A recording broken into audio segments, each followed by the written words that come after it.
Après avoir donné des chiffres, après avoir parlé des contraintes réglementaires et de leur fluctuation, puis des carburants, on va parler d'un autre secteur de la logistique qui est l'immobilier. Avec vous, Laurent Granier, vous êtes directeur des relations publiques et institutionnelles de GSE et vous construisez, y compris parfois pour d'autres, parfois en compte propre, vous allez nous le dire, des équipements logistiques. Et vous me disiez notamment en préparant cette matinée, ce qui prouve que sans doute il est utile de le répéter, que la logistique n'est pas un gros mot et que sans elle, il n'y a pas grand-chose qui se ferait. Pourquoi faut-il le répéter aujourd'hui, à l'heure où elle prend une place dans nos vies croissantes, avec notamment, on en reparlera, avec l'essor tout à fait exponentiel du e-commerce?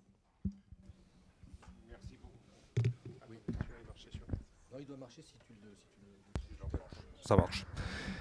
Merci pour cette invitation et les premiers échanges de ce matin étaient passionnants et on voit le lien qu'il y a entre les solutions innovantes qui sont proposées et la conception-réalisation de bâtiments d'activité, dont la logistique, ce qui est notre métier.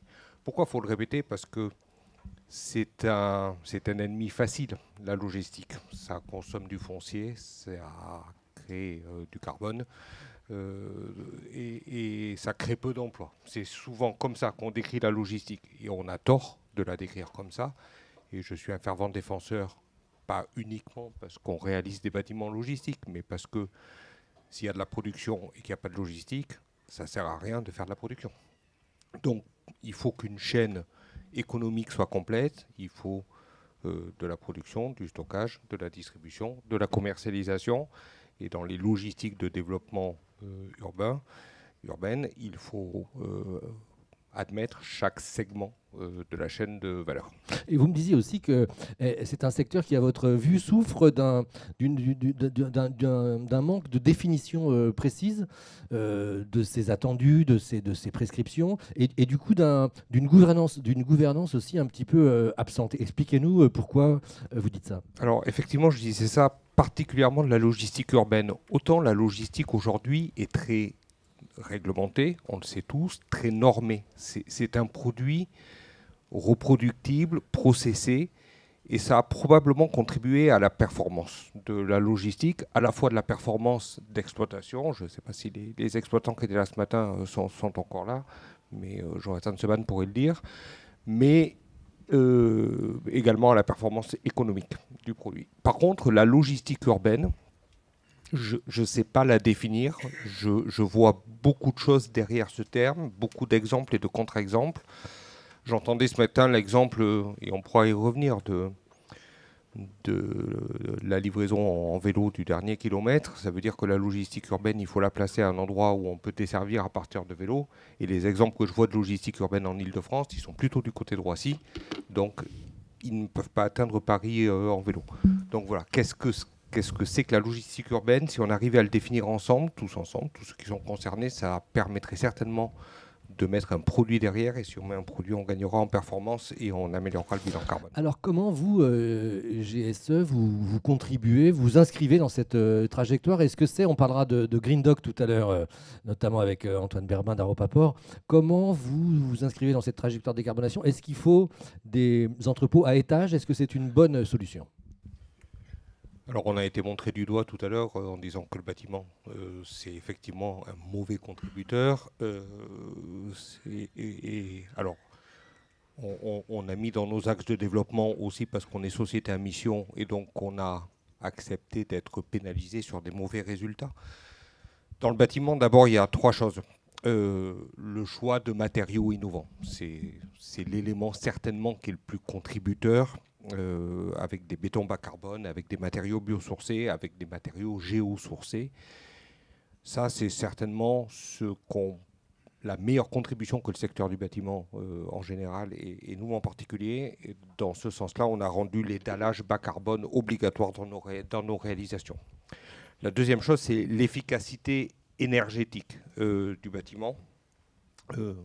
Là aussi, notamment dans les bâtiments d'activité. Alors on parlait tout à l'heure des pompes à chaleur, c'est très vrai pour le logement, mais dans les bâtiments d'activité, il y avait très peu de préoccupations des efficacités énergétiques. Et là-dessus, il y a des gros progrès qui ont été faits, c'est l'éclairage, c'est les panneaux solaires, c'est l'automatisation des systèmes de chauffage avec des systèmes d'IA intégrés. Et enfin, il faut se le dire, parce que c'est les normes et les certifications. On est tous pareils. À partir du moment où il y a des obligations, à partir du moment où on a le pistolet sur la tempe, on arrive à des résultats. Et ces normes, que ce soit le BRIM, que ce soit le HQE, que ce soit les certifications locales, nous ont amené très loin dans les résultats. Mais par contre, oui, Jacques, je rebondis sur ce que tu disais. Le meilleur moyen d'améliorer la trajectoire carbone, c'est de ne pas faire. Et pour ne pas faire, dans le bâtiment, il y a deux solutions. Les friches. Les friches, c'est plus long, plus cher, plus compliqué. Mais malgré tout, le résultat, en termes de carbone, il est extrêmement intéressant. La deuxième chose, c'est l'innovation technique. Et l'innovation technique, notamment, ça passe par le multi-étage et la multi-occupation. C'est certainement la révolution la plus importante en termes d'usage et en termes de performance carbone. Donc on a des exemples. À Gennevilliers, vous l'avez tous vu, on en a fait un à Tremblay en France, on en a 14 en cours de réalisation. C'est vraiment une autre approche du bâtiment. Ça consomme moins de surface, ça consomme moins de matériaux et ça crée un écosystème économique qui est intéressant pour la performance énergétique. Une petite parenthèse, Laurent, tu viens d'acquérir par croissance externe une société, tu m'en parlais, qui fait de GSE un des leaders dans la construction de data centers ou dans l'ingénierie en tout cas. C'est un de nos métiers, effectivement. On a été lauréat du data center de Marseille, qui est un des plus gros qui se réalise, le MRS5, et on a acquis la semaine dernière une société de design and build de data center en vue de s'organiser parce que c'est des compétences particulières, c'est une approche particulière de ce marché-là. Donc on va être partenaire de ce développement français des data centers et pour ça on a acquis Critical Building. Jonathan Seban, vous n'êtes pas forcément sur la même longueur d'onde vous allez me dire si je me trompe, en matière de définition, vous disiez, vous, plutôt, que pour vous, la logistique urbaine s'inscrit plus globalement dans la ville productive. Mais c'est peut-être pas antagoniste avec les propos de Laurent. Première question. Deuxième question, vous êtes tout à l'heure, le monsieur de OTRE disait que les donneurs d'ordre, souvent, étaient prescripteurs en matière de flotte de logistique. Et je crois que c'est le cas de Sogaris. Vous êtes exigeant, je crois, que vous revendiquez de demander un certain nombre de prestations qui contribuent à la décarbonation. Expliquez-nous comment vous voyez ces questions, cher ami. Bien, merci cher Jacques. Bonjour à toutes et à tous. Alors c'est vrai que chez Sogaris, on s'est donné une définition, voilà, pour faire les choses simples. On n'est jamais mieux servi que par soi-même, hein, comme le dit l'adage. Donc pour nous, la logistique urbaine, c'est finalement toutes les activités qui concourent directement ou indirectement à l'approvisionnement et à la distribution des villes. Alors en effet, ça nous emmène assez loin, c'est-à-dire que à l'échelle du Grand Paris, qui est vraiment un territoire que l'on connaît bien désormais, la logistique urbaine, elle peut débuter à Roissy, tu l'as dit. On va dire qu'elle s'implante assez généreusement, on va dire autour de la 86, qui est le territoire où finalement elle arrive à capter les flux qui viennent de loin, à les organiser pour commencer à les réenvoyer vers le cœur de ville. Mais par contre, elle peut ensuite s'enfoncer assez largement à l'intérieur de l'espace urbain. Et c'est d'ailleurs comme ça qu'on travaille chez Sogaris. Hein. Peut-être pour nous resituer rapidement, vous savez que Sogaris, on est une entreprise privée à capitaux majoritairement publics. Donc on évolue dans le champ dit de l'économie mixte. On dispose d'un patrimoine qui fait aujourd'hui un peu plus de 820 000 m². Et la vision que porte Sogaris, hein, elle est double. Elle est à la fois de s'attaquer à la décarbonation des flux logistiques et en même temps à la souveraineté territoriale et productive, on y reviendra, c'est-à-dire rendre aux territoires la maîtrise de l'organisation de leurs propres flux.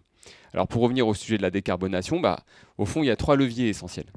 De notre point de vue, je parle avec une vision qui forcément est modeste en la matière. 3 leviers, le premier c'est celui de la réglementation. On pourra y revenir, puisque la réglementation, on pensait d'une certaine manière qu'elle était inscrite dans une trajectoire de contraintes, je dirais pas forcément d'ailleurs de pistolet sur la tempe, je pense qu'elle peut aussi avoir des vertus, mais la ZFE par exemple, et puis l'ensemble des documents locaux d'urbanisme ont eux-mêmes inscrit des contraintes de plus en plus fortes sur la circulation des véhicules les plus lourds, les plus polluants. À titre personnel, je pense que c'est une bonne chose. À titre professionnel, je pense que c'est une bonne chose également. La réglementation d'une part. Deuxième levier important, c'est celui de la technologie. Et en effet, d'ailleurs ça a été dit à la table ronde avant nous, hein, il y a aujourd'hui un enjeu à faire évoluer la manière dont les véhicules les plus lourds circulent. pouvoir switcher du diesel vers d'autres types de carburants, pouvoir aussi opérer de manière multimodale. Antoine en parlera mieux que moi. C'est de fait un progrès, mais c'est encore très difficile, ça prend du temps, la maturité technologique elle n'est pas encore totalement là, et puis la multimodalité elle est parfois difficile à mettre en place. Et enfin il y a un troisième levier, c'est précisément ce à quoi on s'attaque chez Sogaris, c'est l'immobilier. Parce qu'un immobilier bien organisé, bien localisé, il permet en réalité aux exploitants de venir réduire les volumes de kilomètres parcourus. Donc ça, c'est quand même, vous l'imaginez bien, un bénéfice pour le collectif, pour le bien commun. Et puis, il permet aussi de effectivement favoriser le passage à des pratiques moins carbonées. On parlait des vélos cargo, mais je dirais même que les véhicules utilitaires, quand ils sont bien positionnés par rapport à leur tournée, d'une certaine manière, ils peuvent idéalement passer à l'électrique. Donc c'est la vision qu'on en a. Et en effet, un peu plus qu'un coup de pouce, c'est parfois une contrainte parce qu'il a fallu aussi mettre le pied à l'étrier à un certain nombre de nos exploitants dans les sites qui sont les plus urbains, mais du coup les plus stratégiques et aussi les plus demandés, même si on sait que le contexte immobilier aujourd'hui est difficile. On sait, je dirais, donner cet objectif d'être en 100% décarboné, et on l'a fait en effet sans laisser trop de place au hasard, puisque on y a positionné des clauses qui sont des clauses contraignantes dans les baux, donc dans les contrats qui nous lient à nos exploitants, pour leur imposer de circuler en véhicule basse émission, et ça a marché.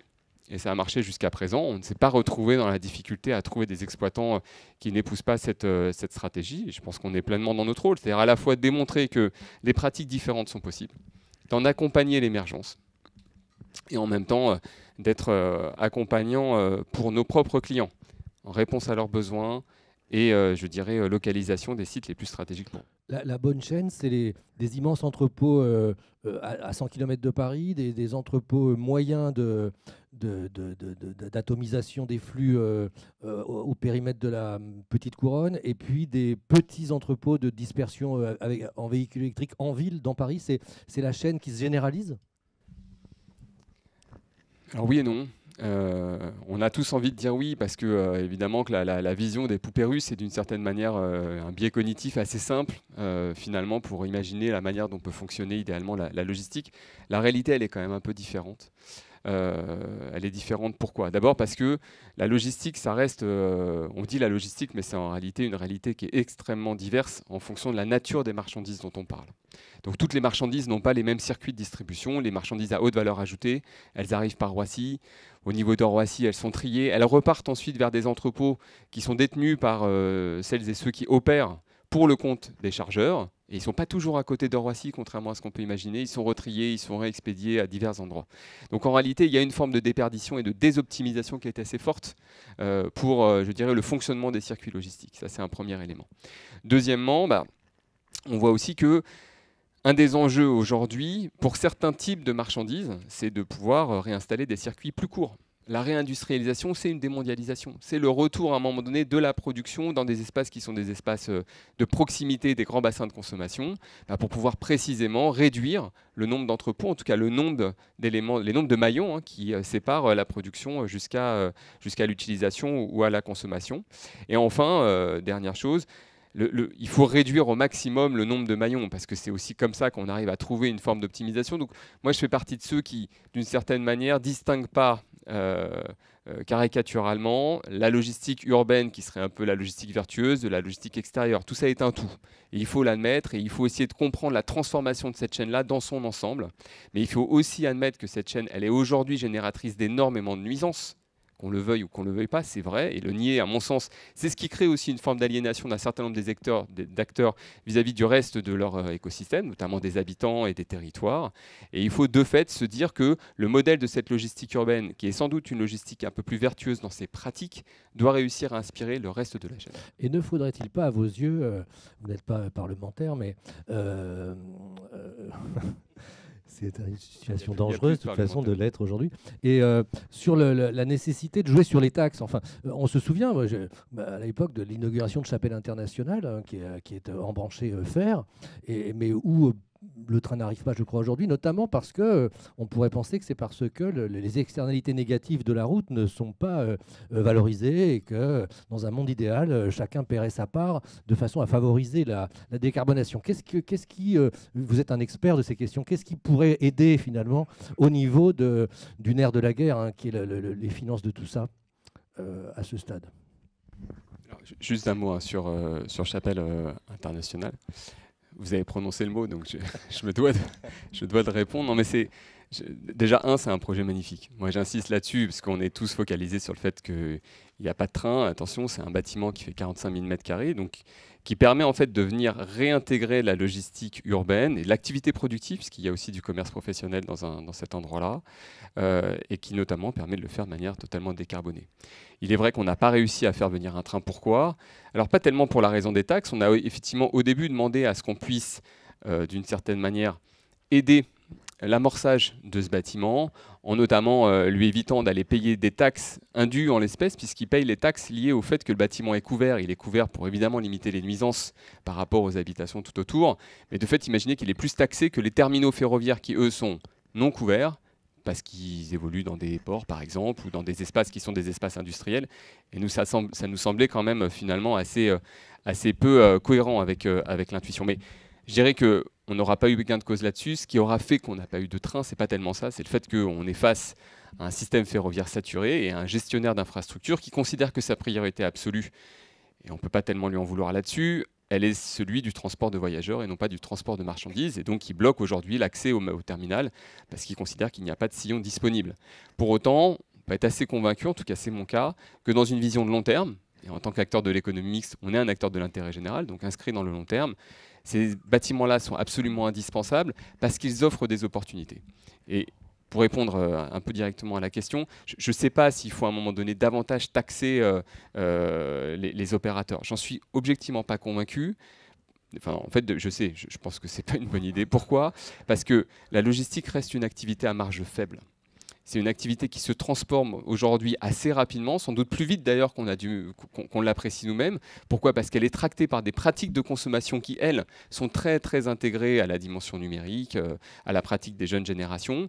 Et en réalité, à mon sens, le vrai sujet, c'est de capter la valeur liée à la transformation de ces activités et surtout de maîtriser les usages qui sont liés à la détention de l'immobilier et du foncier stratégique. Merci infiniment. Avec Antoine Bermin, on va parler de... Non mais gardez le micro parce qu'on va parler des amarres, de Green Dock et des ports multimodaux, trimodaux que Aropaport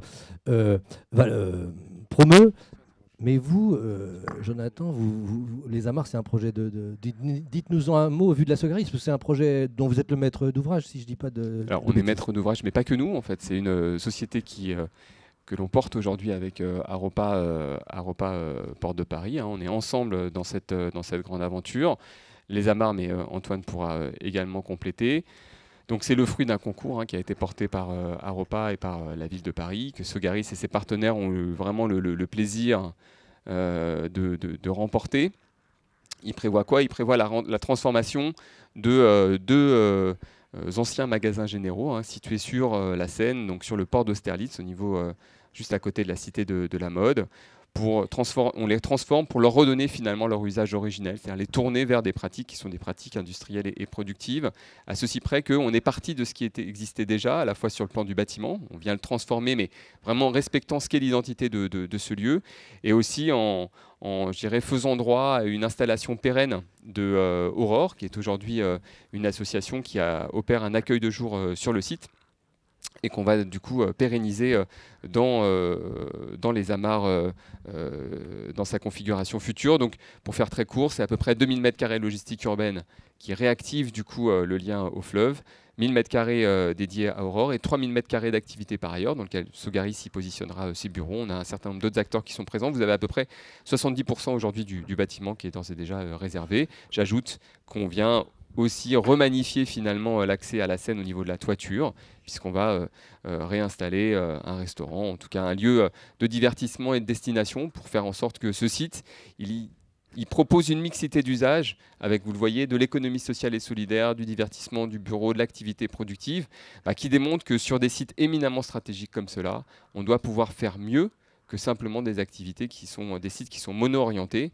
et qui rentre dans un champ qui est un champ uniquement concurrentiel et spéculatif. Merci infiniment. Antoine Berbin, vous êtes donc directeur général délégué de Haropa Port. Vous nous parlerez de ce sujet puisqu'il vous concerne, que vous en êtes co-maître d'ouvrage, si j'ai bien écouté. Mais vous allez nous dire aussi comment Haropa Port pousse la décarbonation, enfin s'inscrit dans cette trajectoire grâce à des ports embranchés fer, route et qui permettent cette multimodalité qui est sans doute un des vecteurs importants de la décarbonation. Merci Jacques.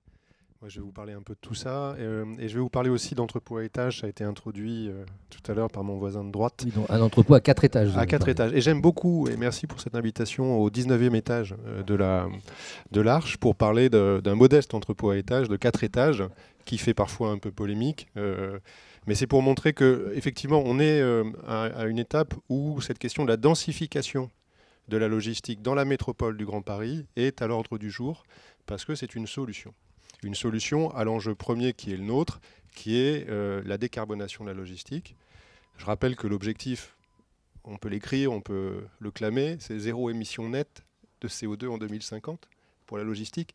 Et naturellement, compte tenu de l'ambition de cet objectif, qui semble un peu irréaliste, pour tout dire, toutes les bonnes solutions sont à prendre, donc naturellement des énergies plus vertueuses, bas carbone, mais il faut aussi réfléchir le système dans sa globalité. Et globalement, le système dans la globalité, ces 30 dernières années, n'a pas été très vertueux, n'est pas allé vers ce zéro émission net, puisque dans les 30 dernières années, on a massivement construit des entrepôts toujours plus grands, toujours plus loin du besoin, c'est-à-dire du destinataire final, du consommateur ou de l'entreprise, sur des terres agricoles pour chercher du foncier finalement pas cher et pour générer une logistique qui encore aujourd'hui est quasiment 100% diesel et tout en camion.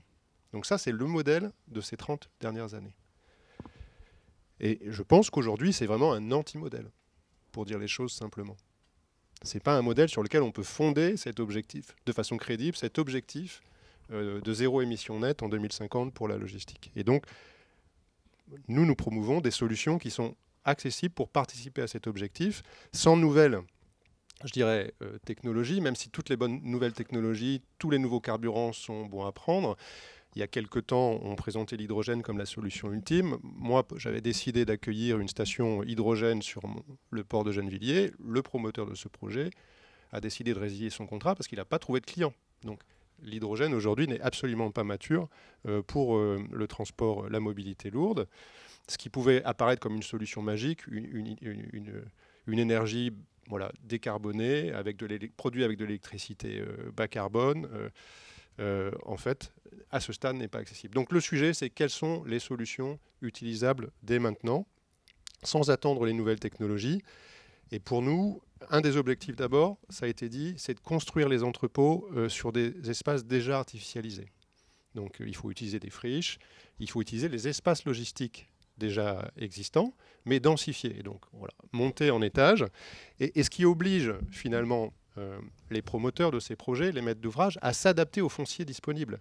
Et pas non plus à aller chercher des grandes emprises foncières libres de tous usages pour construire des grandes boîtes à chaussures que l'on voit autour des routes. Donc il faut que le promoteur et le maître d'ouvrage de ces entrepôts logistiques aient l'intelligence de s'adapter aux fonciers disponibles, ce qui conduit naturellement à des formes d'entrepôts qui seront très différentes de celles d'aujourd'hui. Un mot sur Green Dog. Je me permets de vous interrompre juste un instant, parce qu'il y a une contradiction apparente qui fait que c'est y compris des associations de défense de l'environnement et donc attachées à l'écologie qui s'y opposent aujourd'hui, parce que ce projet provoque une assez forte opposition. Dites-nous-en un mot, s'il vous plaît. Je vais venir à ça, parce que je voulais essayer... Je voulais essayer de dérouler un petit raisonnement. Allons-y. On peut venir ensuite à l'objet, parce que l'objet en tant que tel, il peut apparaître un peu radical, cet entrepôt, mais il s'inscrit dans un raisonnement, et c'est important, je pense, de comprendre le raisonnement.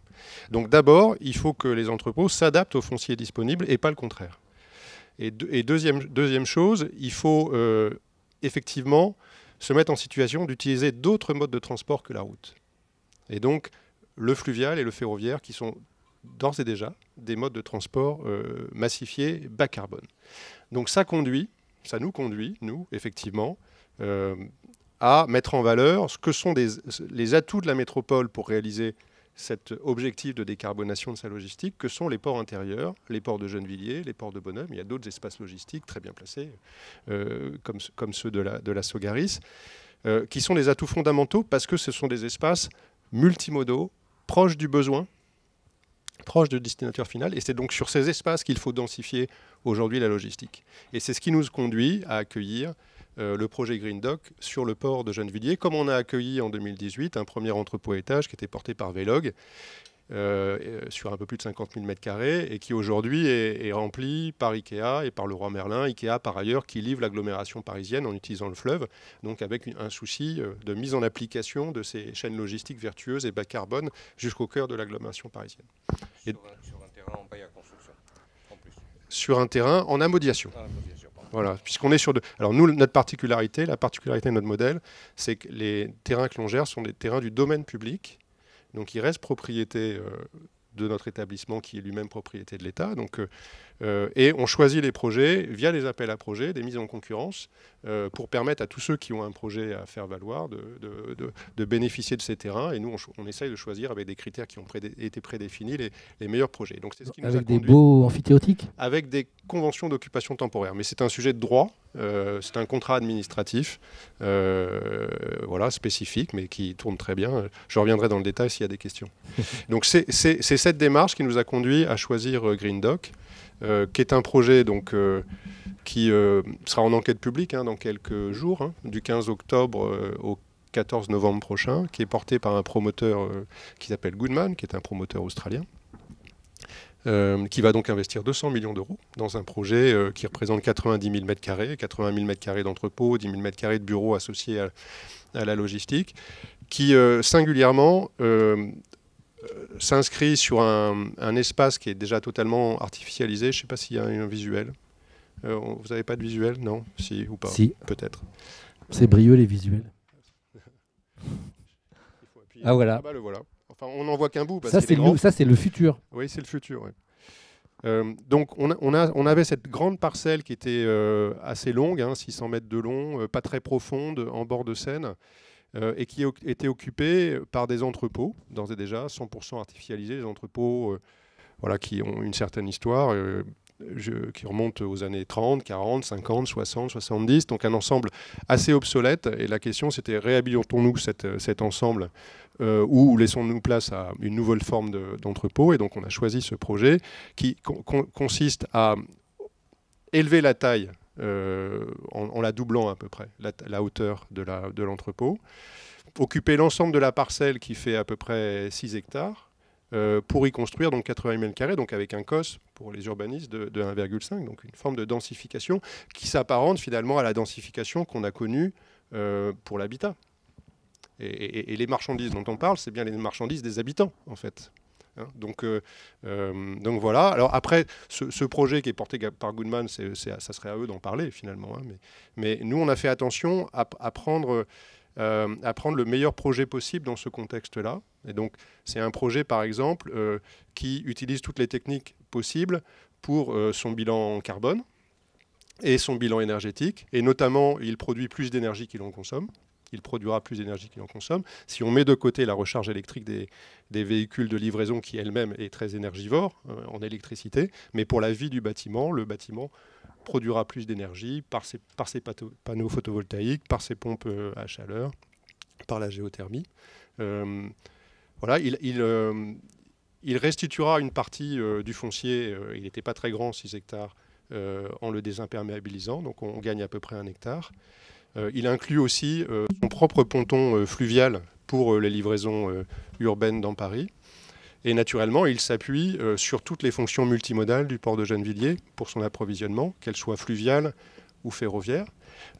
Et le porteur du projet, Goodman, a pris également l'engagement que toutes les livraisons à destination de l'agglomération parisienne, à la livraison du bâtiment, seraient 100% électriques et décarbonées. Merci infiniment. Et dites-nous, Antoine Bervin, si vous voulez bien, quelque chose de très basique, c'est la logistique fluviale, y compris sur l'axe Seine. C'est bon pour quoi? C'est adapté à quel type? On pense au pont d'Ereux, comme on dit, mais on sait que Franprix, je sais Ikea, vous l'avez cité, mais en gros, c'est adapté à quoi? C'est pas adapté à quoi? Et votre stratégie, c'est de développer fortement cet axe?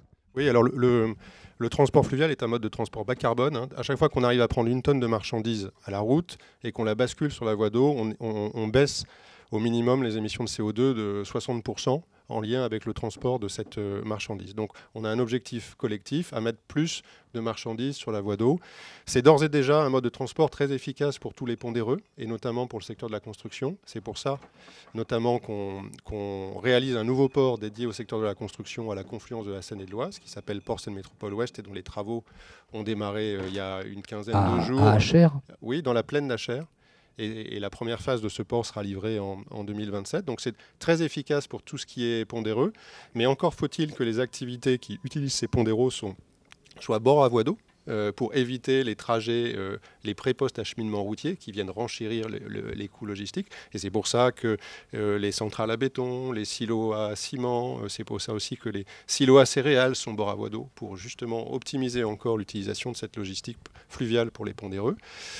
On utilise aussi massivement le transport fluvial pour tous nos exports et tous nos imports via le port du Havre, puisqu'il y a à peu près 150 000 conteneurs équivalents 20 pieds qui sont traités sur le port de Gennevilliers annuellement en lien avec nos exportations et nos importations, transportés par la Seine depuis le Havre. Et puis on utilise de plus en plus aussi le fluvial pour les matériaux recyclés. Donc viennent s'implanter aussi sur nos ports toutes les activités de valorisation de la matière qui sont en plein développement, et c'est aussi un élément de l'économie circulaire et de la décarbonation de l'économie.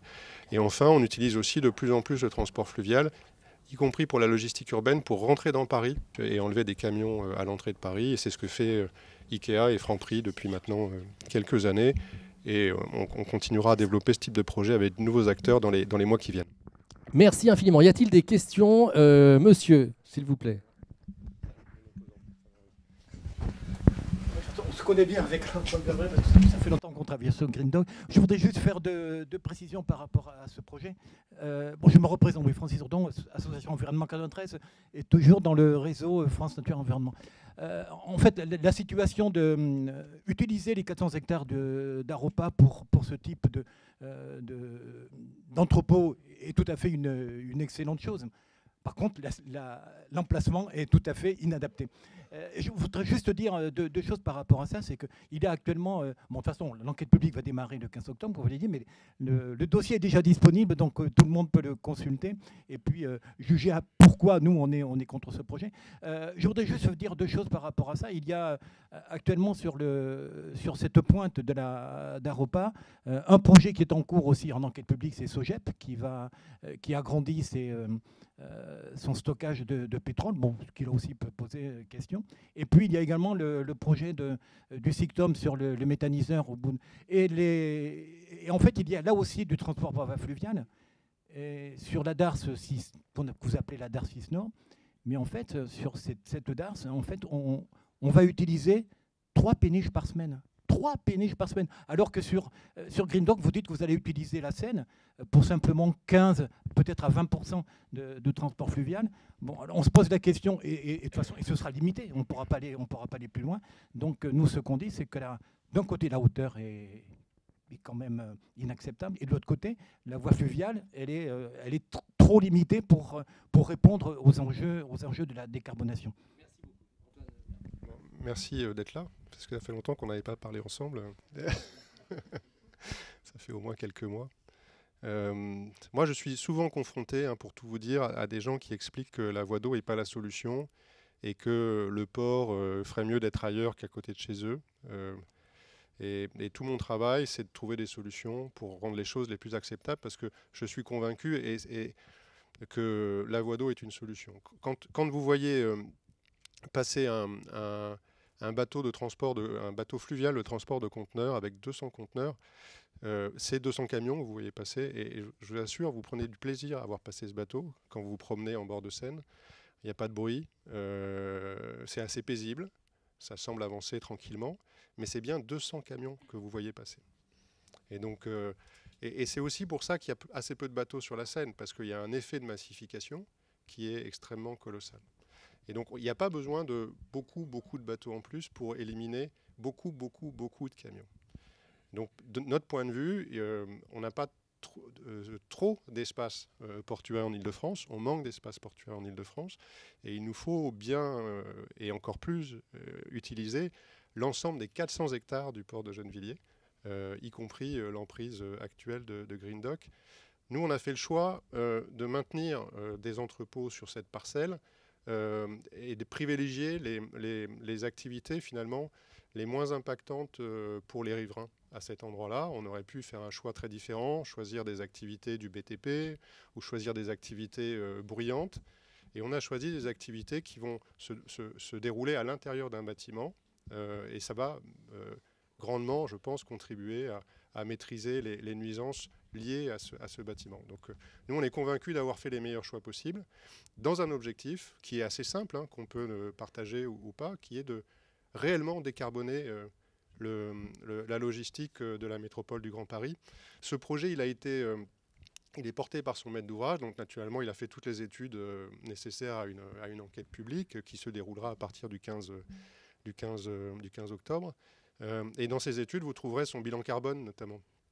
Donc le maître ouvrage a expertisé son projet avec un bureau d'études spécialisé et ce qui lui conduit à afficher un gain carbone au minimum de 60% par rapport à un projet comparable qui aurait les mêmes fonctionnalités mais qui aurait été construit selon l'anti-modèle que j'évoquais au début de mon introduction. Et cette partie bilan carbone est quand même essentielle parce que c'est ça notre objectif fondamental, baisser nos émissions de CO2 tout en rendant accessibles les marchandises à nos concitoyens. Merci. Voilà. Merci beaucoup. Alors une question de Jordi Delépine, question courte, réponse courte. Oui, la réponse, elle se fera sur les mois qui viennent. Donc c'est une remarque, question. Je rebondis sur deux choses, et notamment ce que vous disiez, M. Seban, sur la proximité, ce que vous disiez aussi, Antoine, sur la proximité nécessaire entre le consommateur et le stockage. Alors la Seine en partage et ses affluents est une association qui réunit toutes les communes de la vallée de la Seine.